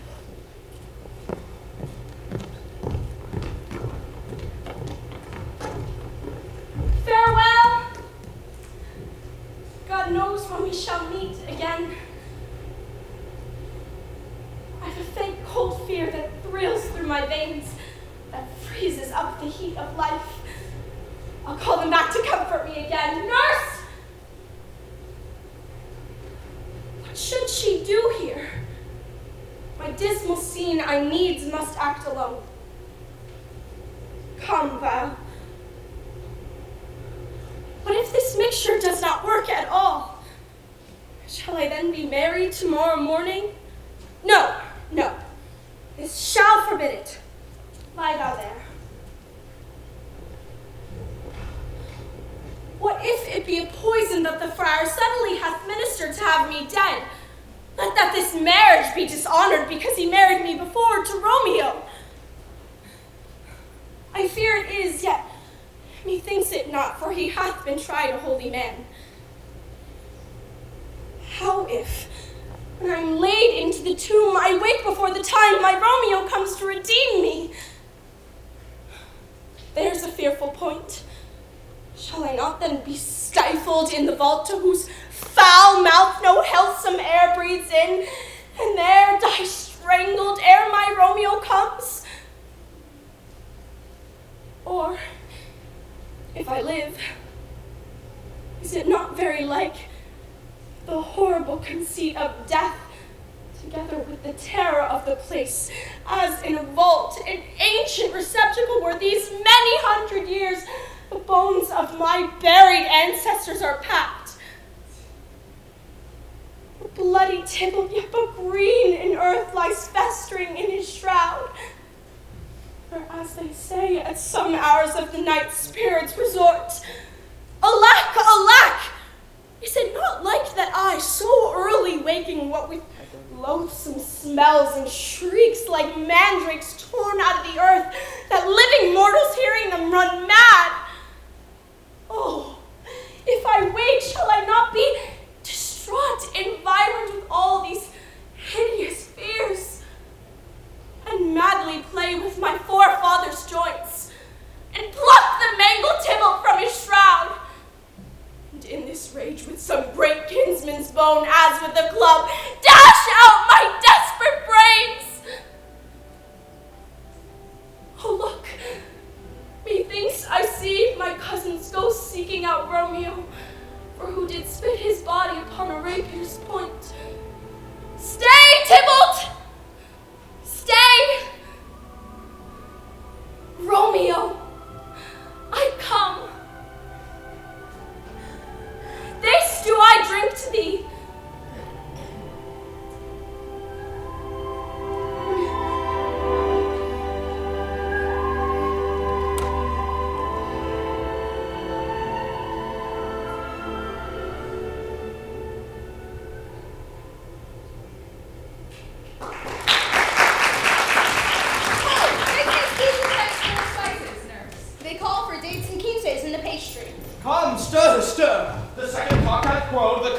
bell hath rung, 'tis 3 o'clock. Go, you cut queen, go. Get you to bed, Faith, for you'll be sick for this night's watching. Not a witch, not a witch. I have stayed a night for a lesser cause, and I ne'er been sick. Aye, you have been a mouse hunt in your time, but I will watch you from such watching. And jealous hood.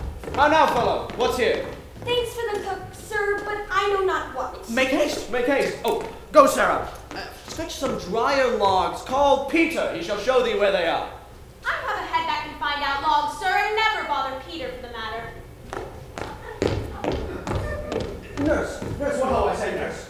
Go thee to Juliet, help to deck her up. The bridegroom, he's here already. Make haste, I say. Hi, make haste! Mistress! Juliet! Fast, I warrant her she! Why, lamb, why, ladybird! Fie, you slug of bed! Why, love, madam! Sweetheart! Why, bride! Sleep for a week and the next night I warrant! The county Paris had set up his rest, but you should rest but little! God forgive me. Mary and amen. How soon is she asleep? What, dress it? And in all your clothes? And down again? I must needs wake you. Lady! Lady? Lady? Alas! Alas! Help! Help! Oh, will a day that ever was I born! My lord, my lady! What noise is here? Oh, lamentable day! What is the matter? Look! Look! Oh, heavy day! Oh, me! Oh, me, my child! My only life! Revive! Look up, or I will die with thee! Help! Help! Call help! For shame! Bring Juliet forth. Her lord hath come. She's dead! She's dead! Oh, lack of the days! She's dead! She's dead! She's dead! Let me see her. Oh, alas, she's cold. Death lies upon her like an untimely frost on the sweetest flower of all the field. Oh, lamentable day! Oh, woeful time! Come, is the bride ready to go to church? Ready to go, but never to return. O son, the night before thy wedding day, death hath lain with thy wife. Flower as she was, deflowered by him. Have I thought long to see this morning's face, and doth it give me a sight such as this? Accursed, unhappy, wretched, hateful day! But one poor thing to rejoice and solace in! And cruel death hath catched it from my sight. Never was seen so black a day as this. Oh, woeful day! Oh, woeful day! Beguiled, divorced, wronged, spited, slain! Oh, love, oh, life, not in life, but love in death! Oh, child, my soul, and not my child! Dead art thou, and with thou all my joys are buried! Peace! Oh, for shame! Confusion's cure lives not in these confusions. And all her best array bear her to church. For though fond nature bids us in lament, yet nature's tears are reason's merriment. All things we once ordained festival turn now to black funeral. Our instruments to melancholy bells, our wedding cheer to a sad burial feast. Sir, go you in, and madam, go with him. And go, Sir Paris. Every one prepare to follow this fair course unto her grave.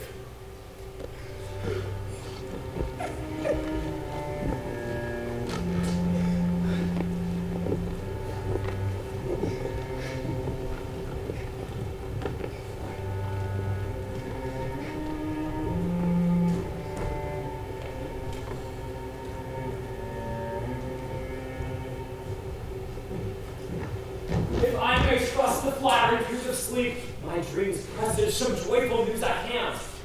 I dreamt my lady came and found me dead, and breathed such life, with kisses in my lips, that I revived and was an emperor. News from Verona. How now, Balthasar? Does not my very letters from the friar?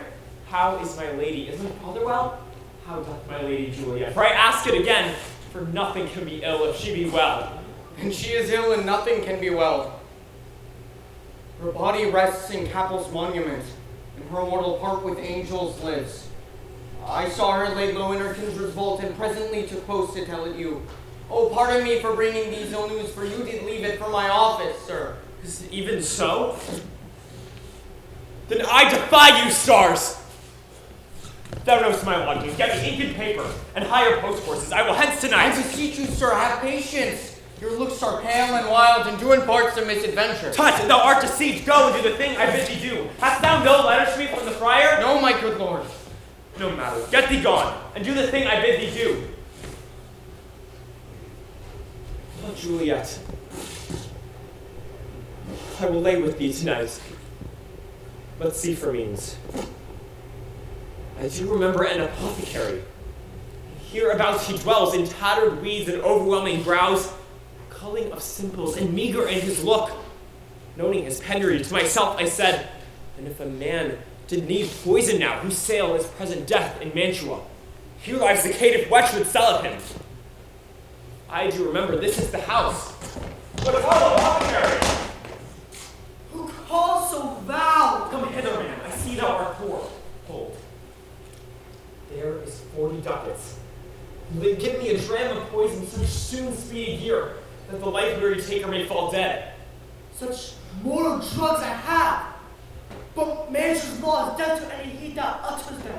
Thou art so bare and full of wretchedness, and fearest to die? Famine is in thy cheeks, need and oppression starring in thy eyes. The world affords no law to make thee rich. Be not poor, but break it and take this. My poverty, but not my will, consents. I pray thy poverty and not thy will. Put this in any liquid thing you will, and drink it off. And you have the strength of 20 men. It will dispatch you straight. Here is thy gold.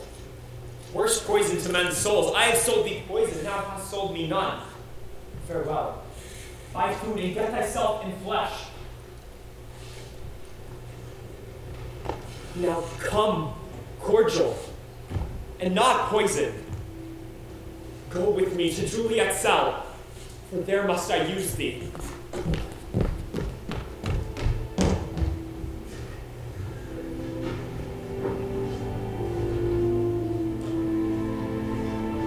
Holy Franciscan friar!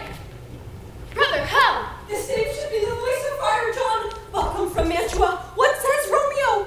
Or, if his mind be writ, give me his letter. Going to find the barefoot brother out, one of our orders to associate me. And here in this city visiting the sick, I found him. But the searchers of this town suspected that we both were in the house where the infectious pestilence did reign. So they sealed up the doors and would not let us forth, so that my speed there to Mantua was stayed. Who bare my letter then, to Romeo? I could not send it. Here it is again. Nor find a messenger to bring it thee. So fearful were they of infection. Unhappy fortune! By my brotherhood, this letter was not nice, but full of charge of dear importance, and the neglecting it may do much danger. Friar John, go hence! Get me an iron crown and bring it straight unto my cell. I'll go and bring it thee. Now must I to the monument alone. Within 3 hours will fair Juliet awake. She will beshrew me very much that Romeo hath had no notice of these accidents. But I will write again to Mantua and keep her at my cell until Romeo can come. Poor living corse close in a dead man's tomb.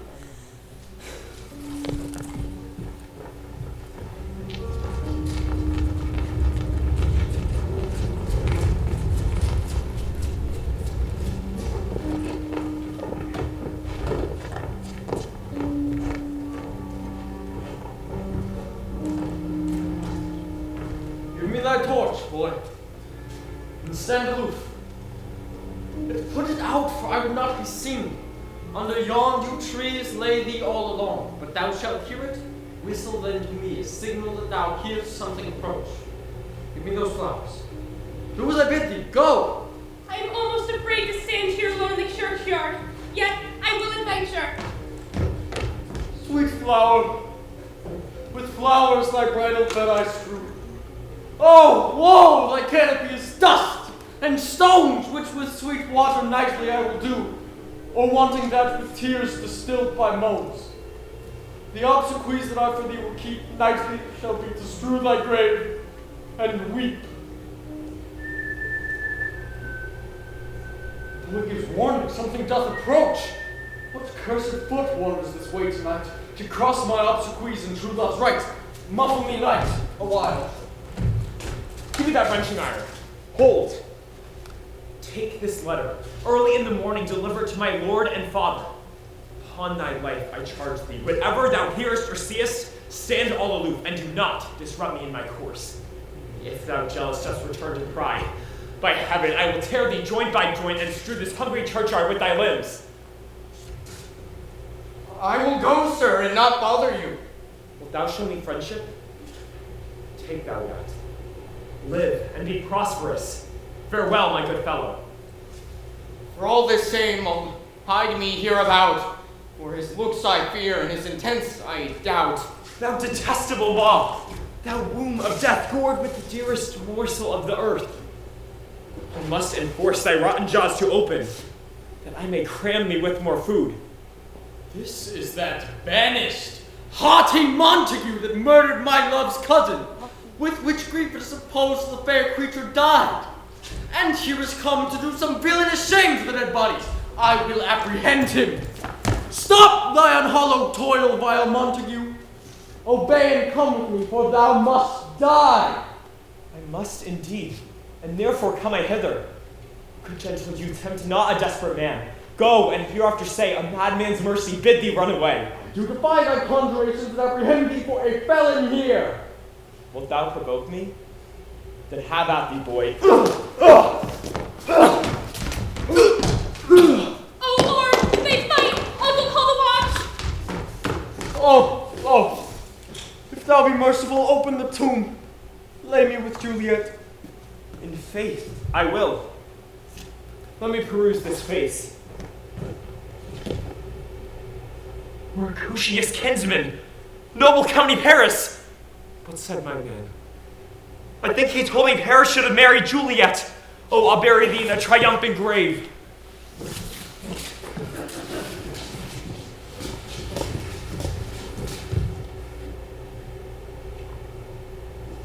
For here lies Juliet. Her beauty makes this vault a feasting presence full of life. Death, lied out there by a dead man interred. Oh, my love, my wife. Death, that has sucked the honey of thy breath, had no power yet upon thy beauty. Thou wert not conquered, beauty's instant yet is crimson in thy lips and in thy cheeks. And death's pale flag is not yet advanced there. Tybalt, liest thou there in that bloody sheet? For what more favor can I do to thee, that with that hand that cut thy youth in twain, to sunder his that was thy enemy? Forgive me, cousin. Ah, dear Juliet, why art thou yet so fair? Shall I believe that unsubstantial death is amorous? I still will stay with thee, and never from this palace of dim night depart again. Here, eyes, look your last. Arms, take your last embrace. And lips, oh, doors of breath, seal with a righteous kiss.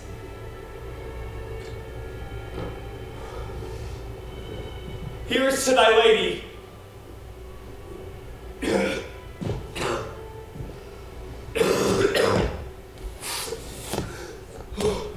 Oh, Drew Apothecary, thy drugs are quick.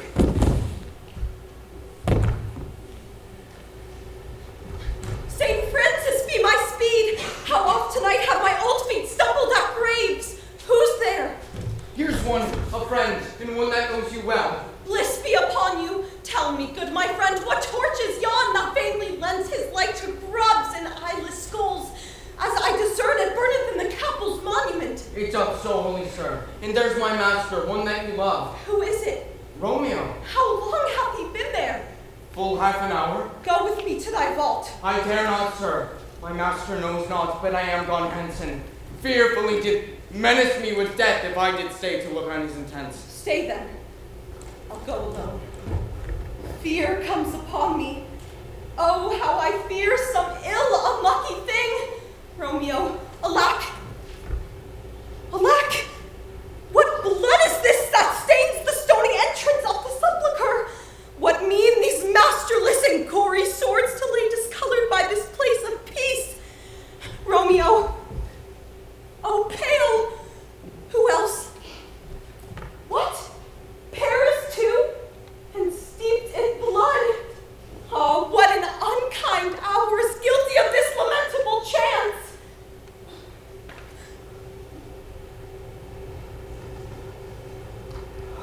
Oh, comfortable friar! Where is my lord?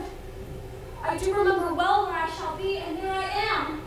Where is my Romeo? Which way? Which way? I hear a noise. Lady, come from this nest of death, contagion, and unnatural sleep. A greater power that we can contradict has thwarted our intents. Thy husband in thy bosom lies there dead, and Paris too.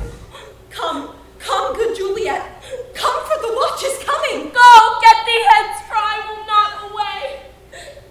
Quickly now! I dare no longer stay.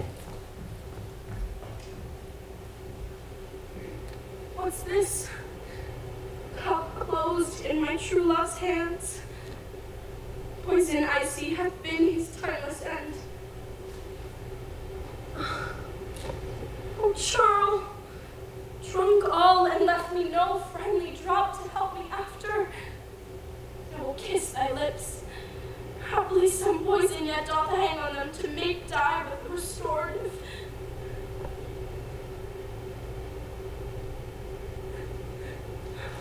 Thy lips are warm. Lead, boy, which way? Yeah, noise, and I'll be brief. Oh, happy dagger, this is thy sheath. There rest, and let me die.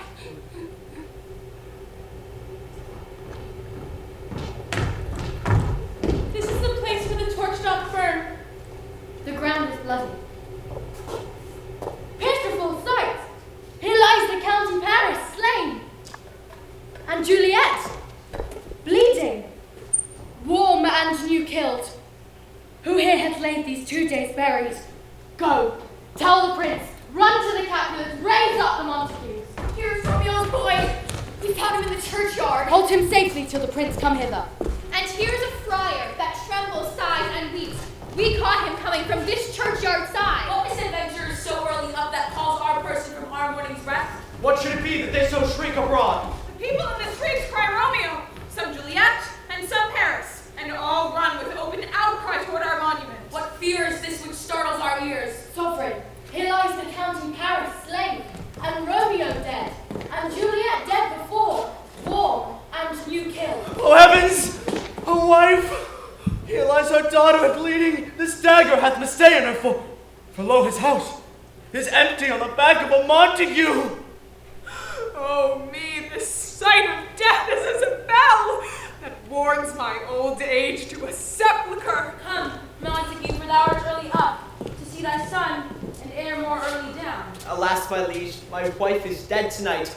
Grief of my son's exile has stopped her breath. What further woe conspires against mine age? Look and thou shalt see. Oh, thou untaught! What manners is in this? To press before thy father to a grave? Seal up the mouth of outrage for a while, till we can clear up these ambiguities, to know their spring, their head, their true descent. Then will I be general of your woes. Bring forth the parties of suspicion. I am the greatest, able to do the least, yet most suspected as this time and place doth make me against this direful murder. But here I stand, both to impeach and purge myself condemned and myself excused. Then say at once what thou dost know in this. I will be brief, for my short date of breath is not as long as is a tedious tale. Romeo, there dead, was husband to that Juliet. I married them, and their stolen marriage day was Tybalt's doomsday, whose untimely death banished the new-made bridegroom from the city, for who, and not for Tybalt, Juliet pined. You, to remove that siege of grief, betrothed, and would have married to her perforce County Paris. But then, comes she to me, and with wild looks bid me devise some mean to rid her from the second marriage, or there in my cell would she kill herself. So gave I her, so tutored by my art, a sleeping potion. Meantime I writ to Romeo, that hither should he come to help to take her from her borrowed grave. But he who bore my letter to Romeo, Friar John, was stayed by accident, and yesternight returned my letter back. And then all alone at the prefixed hour of her waking, came I to take her from the vault, meaning to keep her closely at my cell till I conveniently could send to Romeo. But when I came, some minute ere the time of her waking, here lie the true Romeo and noble Paris dead. All this I know, and to the marriage her nurse is privy. If aught in this miscarried by my fault, let my old life be sacrificed, some minute before his time, unto the rigor of severest law. We still have no need to be a holy man. Where's Romeo's man? What can he say in this? I brought my master news of Juliet's death, and then in post he came from Mantua to this same place, to this same monument. This letter he early bid me give his father, and threatened me with death going in the vault if I departed not and left him there. Give me the letter, I will look onto it. Where's the county's page that raised the watch? Sire, what made your masters in this place? He came with flowers to strew his lady's grave, and told me stay aloof, and so I did. Anon comes one to ope the tomb, and by my master drew on him, and then I ran away to call the watch. This letter doth make good the friar's words. The reports of love, the tidings of death, and here he wrote that he did buy a poison of a poor apothecary's, and therewithal came to this vault to die, and lie with Juliet. Where be these enemies? Capulet! Montague! See what a scourge has been laid upon your hate, that heaven finds means to kill your joys with love. And I, for winking at your discords too, have lost a brace of kinsmen. All are punished! O brother Montague, give me thy hand, for this is my daughter's jointure, for no more can I demand. But I can give thee more, for I will raise her statue in pure gold, that while Verona by that name is known, there shall no figure at such rates be set as that of true and faithful Juliet. As rich shall Romeo by his lady's lie, pour sacrifices of our enmity.